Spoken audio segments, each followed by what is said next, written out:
allergic reactions, the body is responding to what it thinks is an alien attack. And there are markers in the body of that alien attack process. Now, what those markers are, I'll just say them because what they are is easy to track. There's something called an interleukin. That's a kind of white blood cell of the immune system. There's something called C-reactive protein.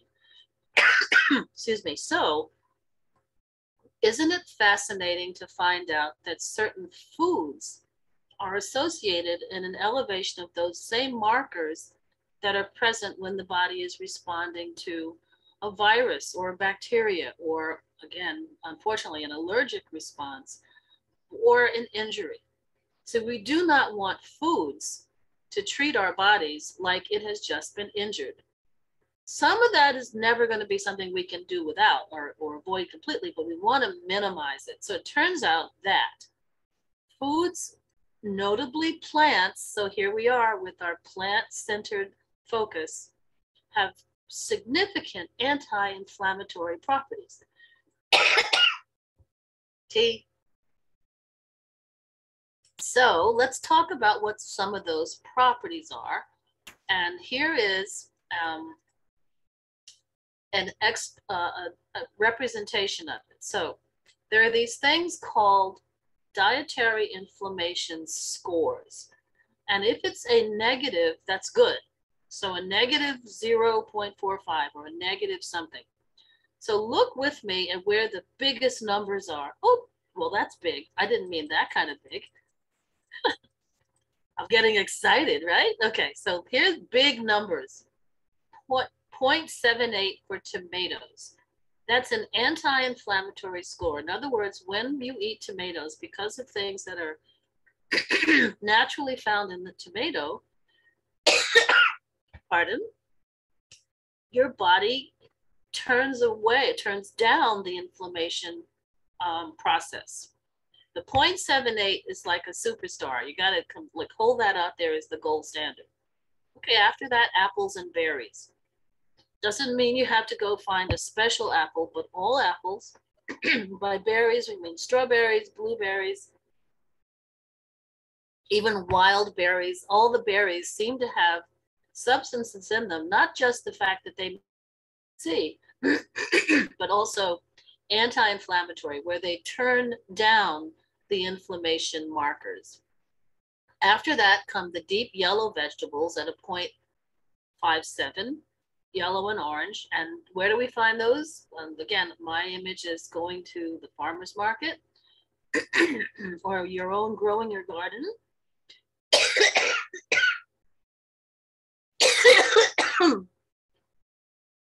When you try to suppress the cough, it just gets worse. Okay, and then after deep yellow, 0.44 for nuts and peanut butter, which makes my heart sing, because if peanut butter was ever banned, I would just be one of the most unhappy campers out there. Okay, so going down from 0.44 to 0.16, other fruits and fruit juices. So that would be bananas, grapes, let's say pineapple. These are not to say that they're unimportant or not useful, but they simply have a lower dietary inflammation, anti-inflammatory score than deep yellow and orange vegetables and fruits, lower than apples and lower than tomatoes. And then 0.14 leafy greens and cruciferous vegetables. Now, I will stand on the top of any mountain or any building and say how fabulous leafy greens are and how we should be eating them all the time, every day. The fact that it's a 0.14, and you'll say, well, that doesn't look very impressive compared to everything else. It's still positive. And plus leafy greens have other things that are anti-cancer. And the last one is the beans, string beans, lima beans, and so on. Now you'd say, okay, 0.04 also doesn't look impressive compared to 0.78. But all of those together say that And I could quote you a number of studies. And if you really want to get bored, I could pull them up on my screen. But what they are all saying is that when you have an inflammatory condition, like an inflammatory bowel disease, if you have an inflammatory condition like something which is like an undiagnosed cancer, I'm not saying this with absolute inevitability, but studies have been done at looking at when there is a diet rich in these anti-inflammatory foods and what is the health outcome of that population. It is always better when these foods dominate than when animal foods dominate. So understand with me, this is not me bashing animal foods. This is me singing the praises of foods that came from roots all the time. Okay, there are some more negative scores. Here they are. Guess what? Animal products like chicken and turkey without skin and fish. So when we're saying chicken and turkey without skin and fish, we can picture that. I'm not saying special portions of the chicken or special cuts of the turkey, but all of them seem to have a modestly useful anti-inflammatory score. And then tuna fish and salmon and other light and I think I want to show one more word here, and dark meat of the chicken also have a modest anti-inflammatory score. Here's one that's a little puzzling. I want to say, oh, don't drink milk because it's bad for you, but I can't say that. Milk has a lot of very important nutrients, and it turns out that for a variety of factors, and they are out of my grasp, but I've read them, they have an anti-inflammatory score. In fact, 0.12 and 0.14 is even higher than beans and almost competing with leafy greens. And this is for your general amusement. Hear me, amusement. Moderate drinker may have an anti-inflammatory score almost as high as tomatoes. This is not your dietitian telling you to go to the store or have it delivered, but just to say that there might be some benefit, but yet we do know that there are negative outcomes to high amounts of alcohol. It's mostly about the red wine and substances which are naturally in the red wine, even coffee and tea.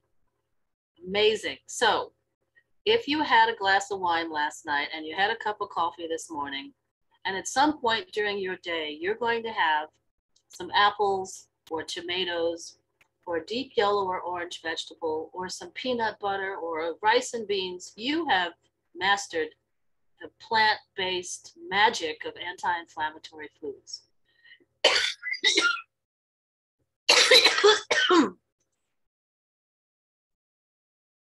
And here is a food pyramid that tries to illustrate that same information. Here we go. I'm going to bring it over, put it in the center. How's that for everybody? Can you see it well? Good. Okay, at the bottom, now what you might want to ask is, what's the source of this information? How do we know they know what they're talking about? And that's a very challenging and good question. They're using basically the same anti-inflammatory scores that I've mentioned before. And as I said, there's lots of studies. So, water. I'm not telling you to go to the store and buy mineral water. My husband went to the store to buy distilled water the other day. He went to CVS because my daughter wanted distilled water to water her Venus flytrap. Don't ask. CVS had it for $18.99. And I said, no, you got to come right on home. And when next time it rains, we collect rainwater. So this could be tap water. I'm not making a case that you have to buy water. And we all have a strong sense of the importance of not putting more plastic in the ground. But here are the vegetables and the fruits and a recommended portion. Now, 150 grams is just shy of 5 ounces. And the recommended number of portions is 5 a day. You've heard me sing the praises of 5 a day, the colorway, lots of times. So once again, the message is reinforced. Okay, after those beautiful, colorful vegetables and fruits, the next recommendation is 3 portions a day of carbohydrates, which have a low glycemic index, which basically means the whole grain good stuff. And then I'm going to roll past the more the detail because I'm trying to influence the benefits of the plant foods. So here's the red wine, here's the seeds and nuts. And mind you, these are the things to eat the most of, and up as you go to the top, the lesser amounts. Now, at the very top of this pyramid, and I'm not promoting supplements because the authors thought supplements are only in the outside chance you can't eat. So the foods that are good sources of vitamin B12 and fiber and vitamin D are all down here. And here's that, I think that's supposed to be kind of a birthday cake. I don't know, what do you think that is? Yeah, so I think it's representing the goodies. And while the pyramid would make you think it's at the pinnacle of the pyramid, what it is the least frequent compared to the most frequent. So check your water. Here's my water jug, also known as a recycled spaghetti sauce jar. Here are all the other foods, and we have all often heard about ginger and turmeric, and they are also in this group. Okay, so this is my strong support for the importance of more plants on our plates. And we like to offer at the beginning of our presentations, our support meetings like this, a 15-minute review of the, or 15-minute content for something that is useful and practical for the person who is trying to increase the amount of plants in their menu. So today's was understanding how beneficial the plants are, fruits, vegetables, beans, the grains, the whole grains, the mushrooms. I didn't speak about them individually, but they're all part of that plant group. And why we're talking about how excellent they are for their anti-inflammatory functions. Now, for the remainder of our hour, I would like to learn from you. How is it going? So I have here from 120 to 155. So since learning about the plant-based or plant-centered eating, I'm curious to hear from any of you. What changes have you made? What barriers have you found? Did you resolve some of them? And what of them still exist? And then for the rest of the, if we can, as we continue our support meetings, what other topics would you like to have included in our support community? I want to note that on May 31st, Deborah will be talking about how to shop helpfully on a budget.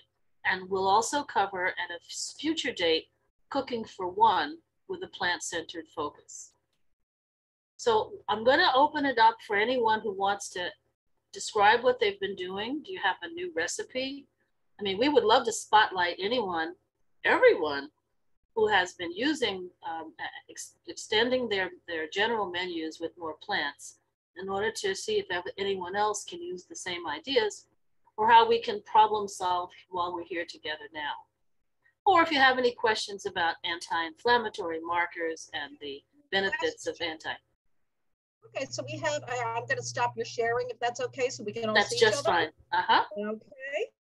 What I do have a question here is, what nuts do you recommend while on a plant-based diet? Okay, did I get happy? Yes. Yeah. All of them. I was just reading this morning about walnuts having very strong anti-inflammatory properties, as well as almonds. And I was even reading some distinguishing roasted almonds, raw almonds, and almond butter. And I believe the roasted almonds had the higher value. But one of the things that as a dietitian, we like to make sure everybody knows is you don't have to micromanage every mouthful. But if you have a handful of nuts a day, a combination of walnuts, cashews, almonds, that is a healthy diet. A handful, not a ton. And when I offer someone a reference point, I say, if you put your palms together, so they're touching, and then you overlap your fingers 90 degrees, get out a protractor, 90 degrees, we're serious here. Okay, the space inside is approximately a half a cup. And if that would be a little bit less than, a handful is less than a half a cup because you're not using the volume of the entire space. That's a fairly affordable and, you know, enjoyable amount. I probably would have a hard time stopping at a handful, to tell the truth. So yes, the question about nuts, walnuts, almonds, cashews, and peanuts have anti-inflammatory scores. Walnut seems to have one of the highest, but all the nuts are good. I love questions with happy answers, but you know, you can toss a couple of others out.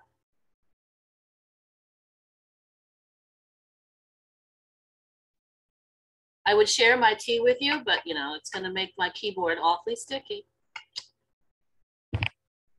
Questions? Does anybody have any questions, comments, any recipes, anything? Oh, I love the nuts, but I'm addicted to them and I can't just stop it. You know, a handful, and that's my problem because I love them so much and it shows, unfortunately. Shows? I have a nut gut now. A nut what now? A nut gut. Nut gut.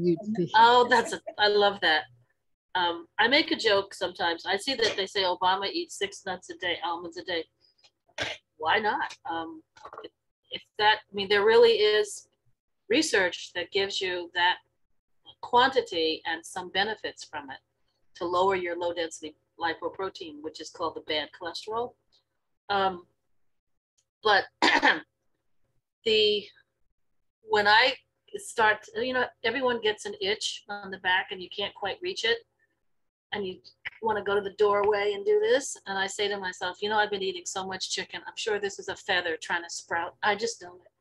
So if you have a nut gut, I'm growing wings. I'm growing feathers. So if you enjoy nuts a lot, but you think you're getting too many calories by the amount you eat, anybody have a suggestion on what might be a way to reduce it?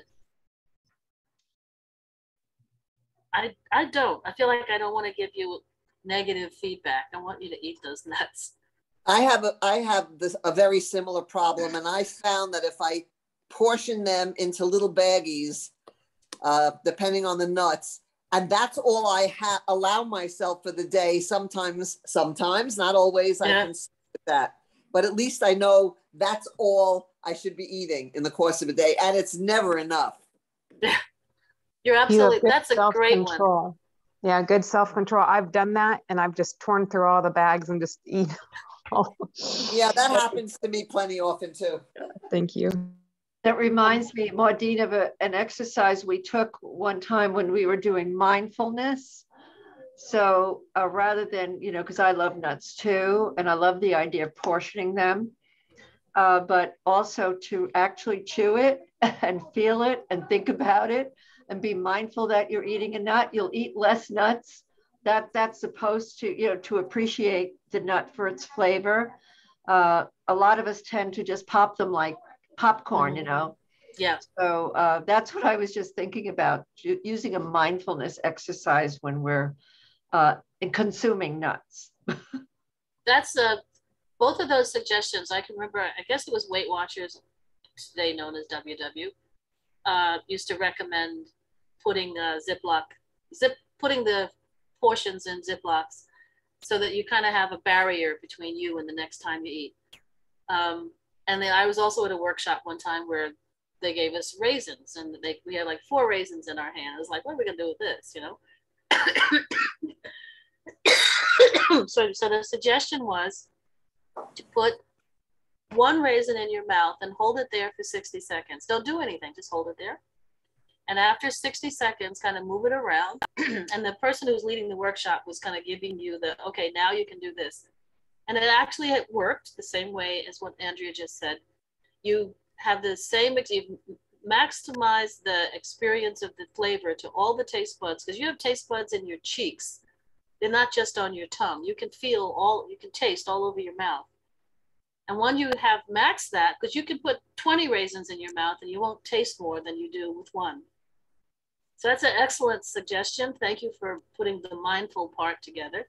And I would just say, as we seem to wrap the question about, do I have self-control? Am I, do I sabotage myself? Again, not to do the negative messaging, but nuts are good for me. I enjoy them. Maybe I'm eating more than optimal, and maybe tomorrow I won't. So it's, it's not something to punish yourself for. But you can giggle. It's all right to giggle about it. We had a question on how can you use almond butter? I think as peanut butter, same way, as a spread on your crackers or bread, or celery or carrot sticks. I have it in my pantry, and I have never opened it. I mean, I think it's still good. It has a date of freshness and optimal, because I've never used a recipe for it. But I have seen recipes with vegan pie crusts, for example, where you would use almond butter or ground almonds for binding something like breadcrumbs or graham cracker crumbs to make a crust for a pie. You probably could use it in much more indulgent ways, like making a fruitcake. I've also seen a recipe for a cornmeal and olive oil cake that used ground almonds. So almond butter could be a substitute for that. So other than having it as a spread, I know that there are a lot of applications in other recipes. It's also good right off the spoon. Oh yeah. Oh yeah. That's the problem again. Do you have that recipe handy? That sounds so good. The cornmeal and olive oil and. I got it from America's Test Kitchen, which is the cook's company, rather, and it's online. But I will be happy to search for it and pass it along to Barbara. Thank you. And it was good. It was meant to be a gluten-free dessert. In fact, I saw one on America's Test Kitchen. I also saw one that Jamie Oliver demonstrated. Mm-hmm. And again, they were promoting it as olive oil cake, but it's olive oil with cornmeal, and you can use that for someone who's gluten-free, but you want to have, a baked something wonderful coming out of the oven. I'll definitely get it for Barbara. Sounds great. There are also vegan recipes that use almond butter or peanut butter and turn it into a pasta sauce. Ooh. And I think if you go on online, it won't be hard to find them at all. I've made it and it's very good. Mm. I guess it's a step from tahini, which is sesame butter. Right. Mm-hmm. Sesame paste, ground sesame seeds, however one describes it. And that makes, of course, wonderful spreads and dips and salad dressings. Yeah. Also, sometimes I'll make a fruit smoothie for breakfast, and I'll put like a tablespoon or something of either peanut butter, but I can see almond butter being in there, or I have a mixed nut butter. That's also is good, and that's my protein or something to add to the smoothie. It's delicious that way. Yeah. So another question, any recommendations on a bread or bread substitute? So when you're talking about bread substitute, you're talking about like for a sandwich or something, or just to have bread on the side of whatever you're eating? Yes. Well, let's ask everyone else to think about that with me. So if I were thinking of replacing bread, is it because I'm lowering my total carbohydrate at a meal, or am I allergic or sensitive to bread and I want something that won't give me digestive distress? Am I in the right direction? So more so getting away from the wheat related products. Okay. Anyone else have some suggestions? My mind is ticking over here. I should have answers like in 2 seconds. And yes, they're there. Carol Levy talked about Ezekiel bread, Right. which has no flour. I think you can get those. I've seen those in the health food store or like a Whole Foods or something. Yeah. Even Target carries sprouted grains in there. Yeah. Also, they sell that at Walmart too. Oh, they do. Okay.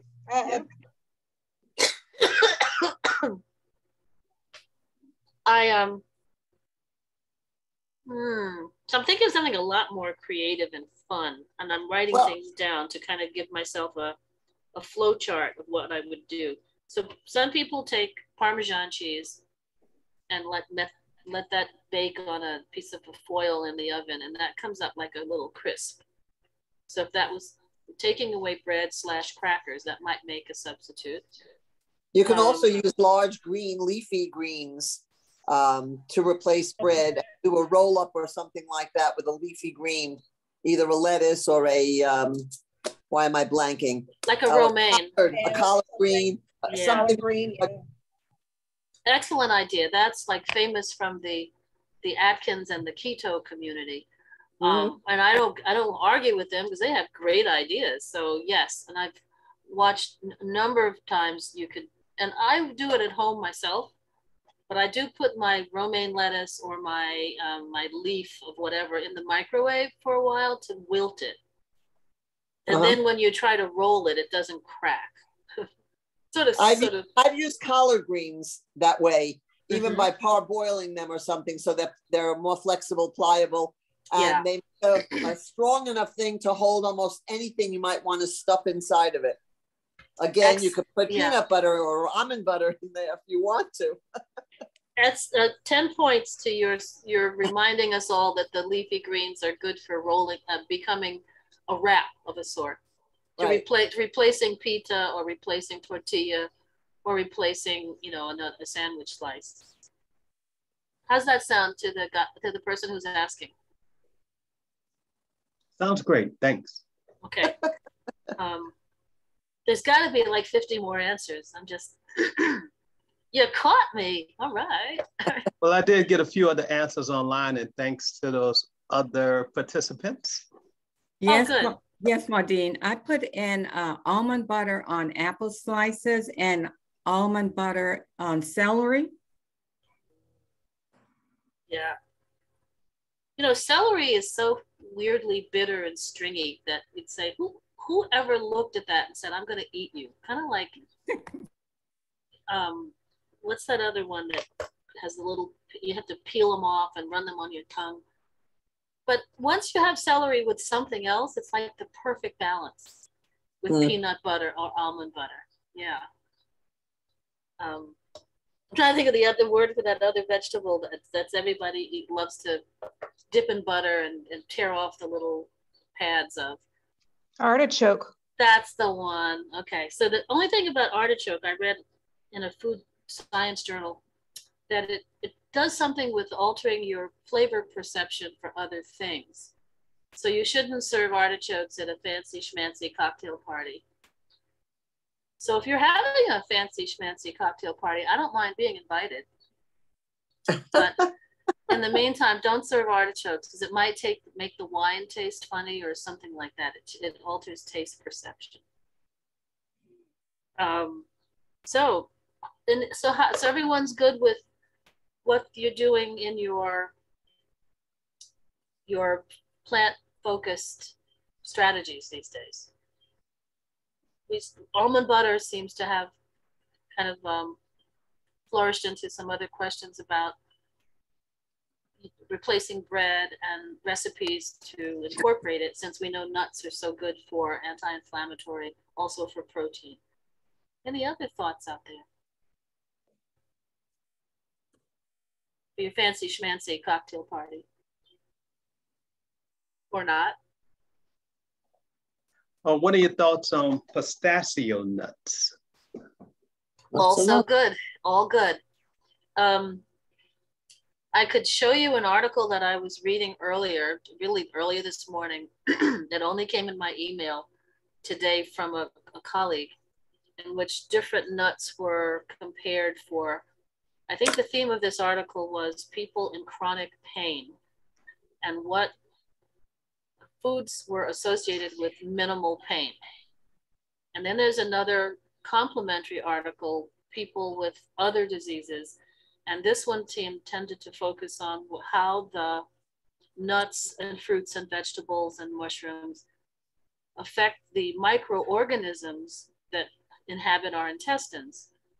And once again, the nuts at worst had no effect, but at best, they were all encouraging the colonies of bacteria that are associated with anti-inflammatory effects and general health. So hopefully none of us has any kind of inflammatory bowel condition, but since a lot of research is looking at how microorganisms are driving those, that injury to the inside of your intestines, when nuts are thought to help support the microorganisms that drive it the other way, that's good stuff.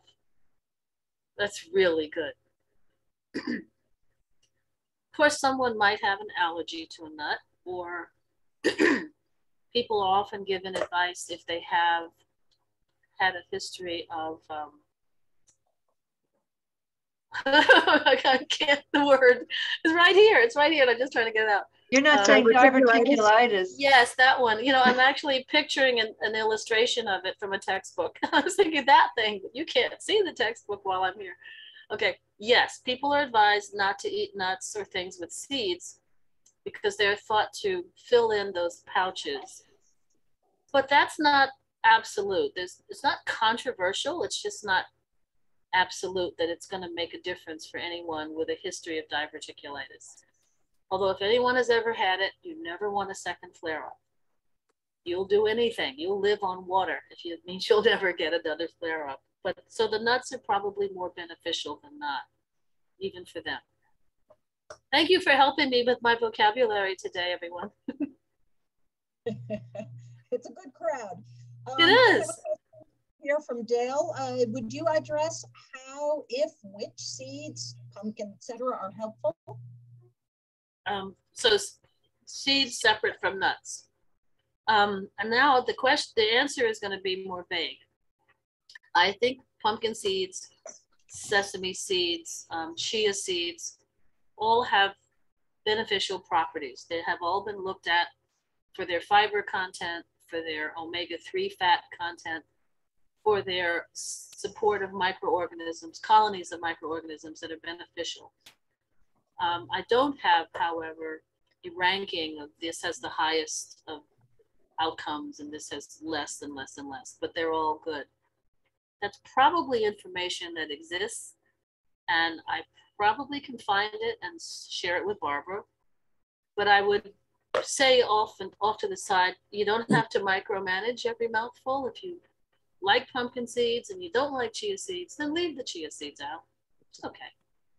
And if you say, I would eat pumpkin seeds 3 times a day, I think that should be okay too. Not the ones that come like with 1/8 of an inch of salt around them. You've seen those, right? I often wondered what sadist invented that snack. Probably Salt. someone who sells water. And salt. And salt, yes, yes. Salt must have been dirt cheap that year, right? There's a lot of foods that I ask myself, what sadist invented that? There's something, there's a newsletter called Nutrition Action, which comes from an organization, an advocacy group called Center for Science in the Public Interest. And they might still, but I remember they used to have a monthly newsletter, and they had a column called Food Porn. And I would laugh till I cried at all the food porn, like something you buy that's a little plastic container and it contains the equivalent of chocolate icing. And you basically peel it back and you eat it like that. And I thought to myself, does no one understand the value of washing hands? Has no one ever figured that this is really a little barbaric? But yes, You have to find out who's got this on their mind and how did they come up with that? Double stuffed Oreos, yeah. Okay, let's talk more about plant focused or food porn. It's up to you.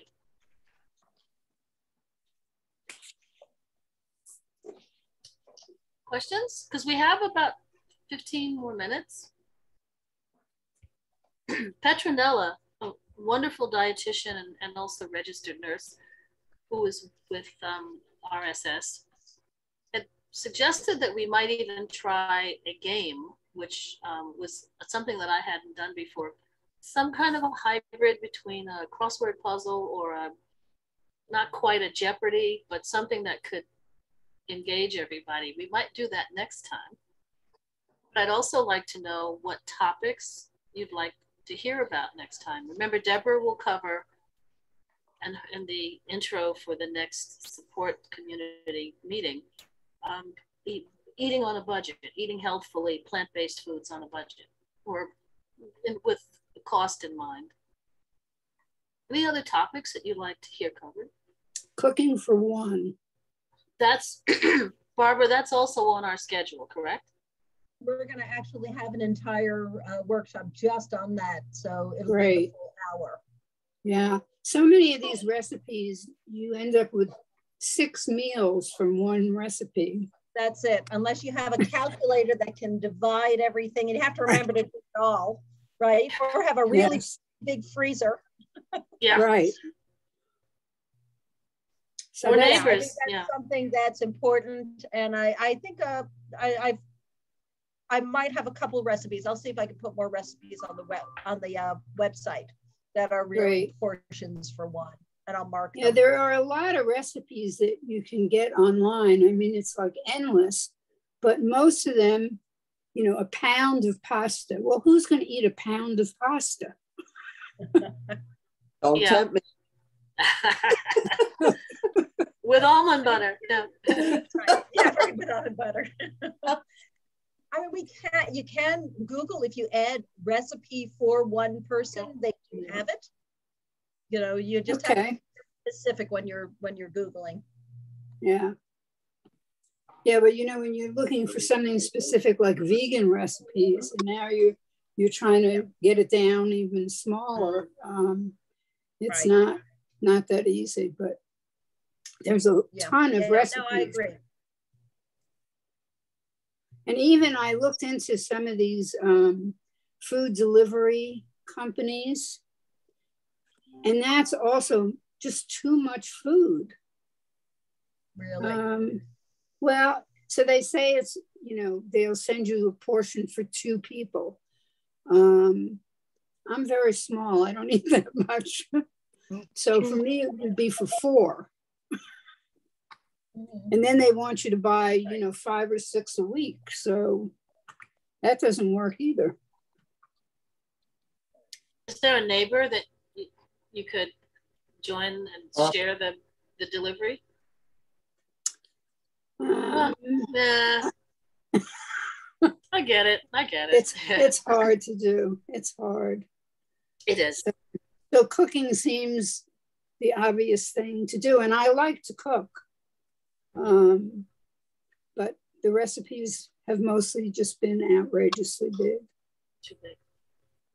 And I think in the May program from Plant-Powered Metro New York, I think that's one of the things they're going to address too, is cooking for one, or downsizing the recipes.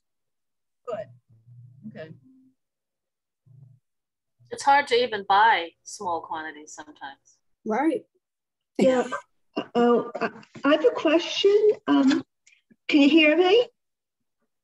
Does going back like 15, 20 years, and I don't think it exists anymore, but you could go into most supermarkets and they would have salad bars where you could get a little bit of red peppers or celery or this or that, that were already sliced up and chopped up. It was extremely convenient. Now, that's ended, like even before COVID, that ended. And I know when I buy the chopped up stuff that's frozen, you know, where you can take just a small amount at a time, it has this, I don't like it because there's something about the taste or the odor that where you can tell that it's not fresh. So I'm wondering if anyone knows of, I mean, I could tell you that the frozen broccoli from Fresh Direct is very, very good. And you can just remove as much as you want.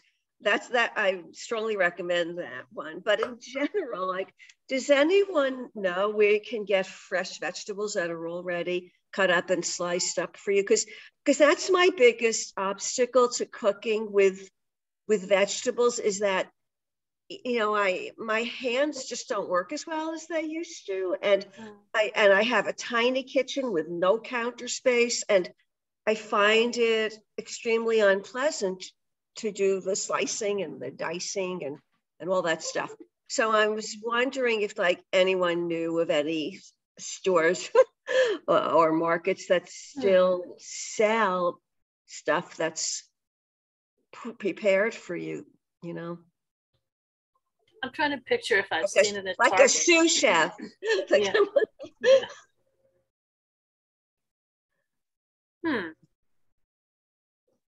Nothing comes to mind in Riverdale, but that doesn't mean it doesn't exist. It just means I can't picture it. I don't know. I would get on a bus and travel. But I just There are so I live in Westchester County, and DeChico's stores do that. But I'm wondering if Deborah might know. She's been out in the supermarkets. We could ask her and maybe do a little research. I don't know if anybody else would know and can do some research and come back next week. Thank you. But we'll ask Deborah too. The nutritionist is coming on next week or next month rather. Okay, thank you. It seems like I picture it at Target, but I don't want to say that with confidence. Market. And it seems as though Garden Gourmet has a very you know where it is on Broadway at 234th, 233rd. As you enter the store on the right hand wall, they do have a lot of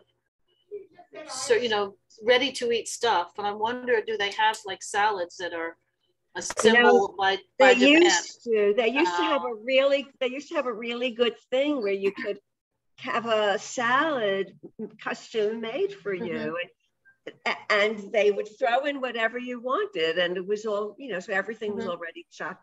But I don't think they have it anymore. It was really, really good. I'll have to go back there and see if maybe they've brought it. I think that especially with COVID, it's like the attitude is that the less other people's hands have gotten on something, that that's the preference because of fear of spreading disease and all. Yeah. But if you do go, you could talk to their manager and say, this would be nice if you brought it back. Yeah, I never got sick from it. Yeah. I know that Target and Trader Joe's sell, they both sell bagged salads. So everything is in there. Yeah. And they have, different kinds. And some of them are pretty good. So you can get some variety without having to buy a bag of carrots, a bag of lettuce, and both of them, I've had salads from both places, and they've both been good. Okay, thank you. But I think you're talking more about being able to cook, if I was listening correctly. So you want some cut up onions or cut up. Yeah. That's hard. And I've tried the bag things too, and they just don't work. Yeah. Except for the Fresh Direct broccoli. That one is really, really good. Well, that's good. It's something. You know what I do? I do the sheet pan method with the broccoli, the frozen broccoli, and it's it's wonderful. You just, you know, you just mix it up with good vinegar, with good balsamic vinegar, and you put it in your toaster oven, and it's absolutely delicious. And you can do that. Yeah, it is delicious. From the freezer, toaster oven, eat. Any topics for next session or for future sessions? Cooking for one, cooking with budget in mind. Or we can always share them with in an email, I guess.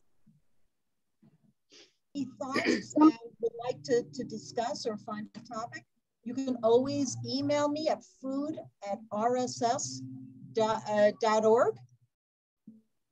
And that's a good way to contact me, and I'll get back with you, or I'll add that to our list of possible topics. So did everybody find this? I know, Maudene, you have to go because I think you have a class or something you're teaching. But if you guys want to stay on just for a few minutes and just let me know, did you find this helpful? Is this something you'd like to continue?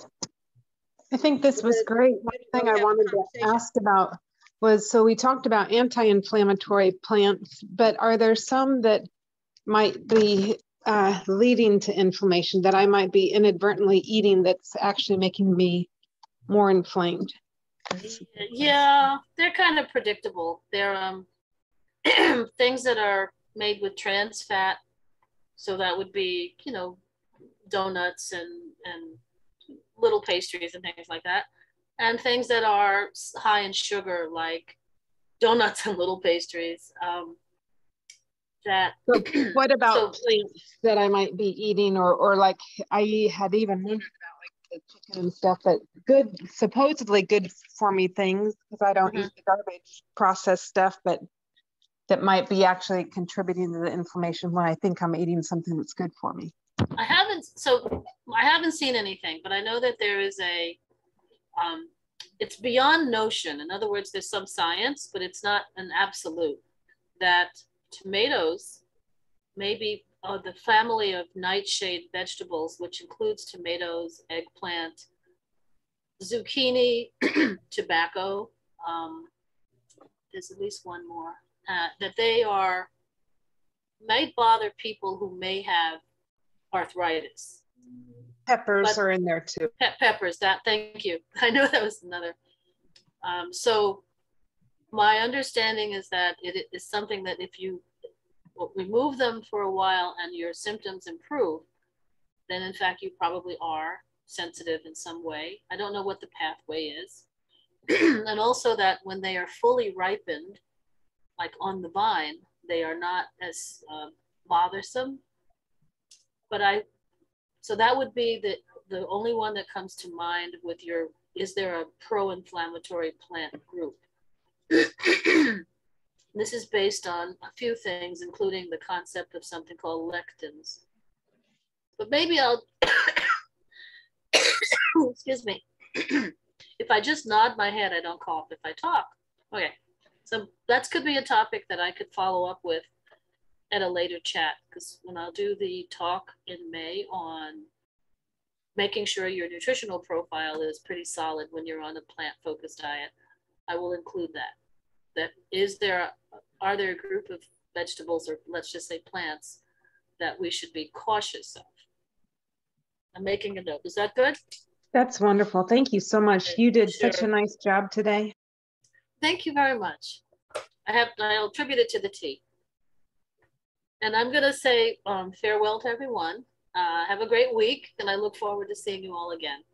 Thank you, Maudene. Thank you. Appreciate you very much. I appreciate it. Hope your cough gets better. No, I do too. Okay.